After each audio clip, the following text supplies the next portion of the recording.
మాకు సంబంధించిన భారతీయ జనతా పార్టీకి సంబంధించినటువంటి కేంద్ర ఎన్నికల కమిటీ ప్రధానమంత్రి నరేంద్ర మోడీ గారి ఆధ్వర్యంలో ఉన్నటువంటి ముఖ్యులు 10-15 మంది ముఖ్యులు ఉన్నటువంటి అటు యడ్యూరప్ప గారు, ఇటు లక్ష్మణ్ గారు, ఇటువంటి అమిత్ షా గారు, నడ్డా గారు, ఇటు ముఖ్యులు ఉన్నటువంటి పంపించాక అక్కడ నేమ్స్ ఫైనలైజ్ అయ్యాక లిస్ట్ రిలీజ్ అయిపోయినాక మళ్ళీ ఇదే నేతలు లేకపోతే మా రాష్ట్ర అధ్యక్షులు గారు ఎవరన్నా కానీ లేదు ఆ పేరు కాదు ఈ పేరు అని పంపిస్తే అది యాక్సెప్ట్ చేయటం అన్నది, నేను దశాబ్ద పైచిలుగా పార్టీలో ఉన్నాను, అనేక రాష్ట్రాల ఎన్నికలు కూడా నేను స్వయంగా వెళ్ళి ఢిల్లీ లాంటి రాష్ట్రాలు కూడా పర్యటన చేస్తున్నాను.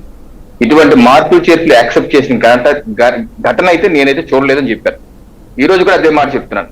ఒకసారి ఫస్ట్ ప్రశ్న అడుగుతారంటే మరి పేరు పంపించేటప్పుడు మీరు చూసుకోలేదా, ఎందుకు చూసుకోలేదు, ఏం పొరపాటు జరిగింది? ఉదాహరణకు ఇప్పుడు అనపర్తి ఇష్యూ సార్, అనపర్తి ముగ్గురు పార్టీ అధినేతలు కూర్చున్నారండి. అక్కడ నల్లమిల్లి రామకృష్ణారెడ్డి గారు ఎక్స్-ఎమ్మెల్యే, ఆయన బలమైన క్యాండిడేట్ అని తెలుగుదేశం పార్టీకి తెలుసు, పురంధరేశ్వరి గారికి తెలుసు, పవన్ కళ్యాణ్ గారికి తెలుసు, అందరికి తెలుసు. అయితే పొత్తులో భాగంగా ఆయనకు వద్దు, మనం బీజేపీకి ఇద్దాం, బీజేపీలో క్యాండిడేట్ ఎవరు ఫలానా మిలిటరీ రాజు గారు. సరే, మిలిటరీ రాజు గారికి ఒక నేపథ్యం ఉంది, ఏ రకంగా అయితే ఒక టిప్పర్ డ్రైవర్ కి వైసీపీ పార్టీ ఇచ్చుకుని చేసి ప్రమోట్ చేస్తున్నారు, ఆ రకంగానే మనం కూడా ఒక సామాన్యుడికి, అందులో భారతీయ జనతా పార్టీ అంటే ఒక చిన్న బడిపంతుల కుమారుడు ప్రధానమంత్రి అవుతారు, ఒక సీఎం అమ్ముకునే వ్యక్తి ప్రధానమంత్రి అవుతారు, ఒక సాధారణ గిరిజన మహిళ రాష్ట్రపతి అవుతారు. ఇటువంటి సామాన్యుల్ని అత్యంత అవకాశాలు రాజ్యాంగ పరంగా లేకపోతే రాజకీయ పరంగా అన్ని అవకాశాలు ఇచ్చే జాతీయ పార్టీ.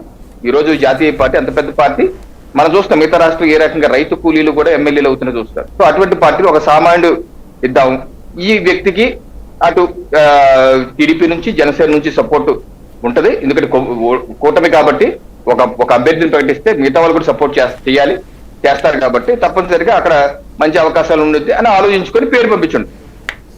అలా పేరు పంపించాక మళ్ళీ మారుస్తారంటే ఎందుకు మారుస్తారని అడుగుతారు. ఎందుకు మార్చాలి, దేనికి మార్చాలి? ఇప్పుడు ఈ మిలిటరీ రాజు గారు క్యాంపెయినింగ్ చేస్తే మరి పొత్తు ధర్మం ప్రకారం మిగతా మా కూటమిలో ఉన్న మిగతా 2 పార్టీలు సహకరించాలి కదా.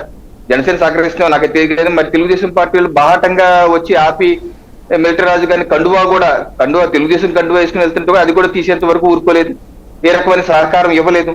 మరి పిఠాపురంలో ఆ రకమైనటువంటి ఇబ్బందులు పవన్ కళ్యాణ్ గారికి వస్తే చంద్రబాబు నాయుడు గారు వెంటనే వర్మ గారిని పిలిచి సంతాయించి సెట్ చేశారు కదా. ఆ రకంగా కూటమిలో అందరూ సుముఖంగా ఉండి ఒక పక్షాన్ని టికెట్ ఇచ్చినప్పుడు మిగతా పక్షాలని సెట్ చేయవలసిన బాధ్యత